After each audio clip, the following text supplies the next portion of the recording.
علی مقام کی سیرت کو نہیں پڑھا. کربلا کے میدان میں آپ نے جو آخری بات کہی وہ بات یہ تھی نماز کا وقت تو نہیں ہو گیا؟ کہا جی نماز کا وقت ہو گیا ہے.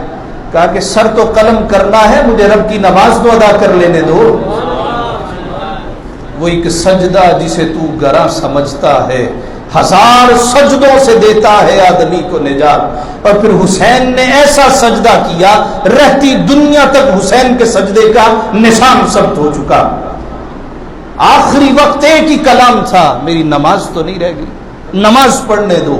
اور پھر مورخین نے بیان کیا جب سر انور جدا ہوا, نیزے پہ سر انور چڑھایا گیا تو سر انور سے قرآن کی تلاوت کی صدائیں بلند ہو رہی تھی. یہ کیسے حسین کے ماننے والے ہیں, نہ نماز پڑھتے ہیں نہ قرآن کے قریب پھٹکتے ہیں, یہ تو جھوٹے دعوے دار ہو. امام علی مقام کو ایسی محبت قبول نہیں.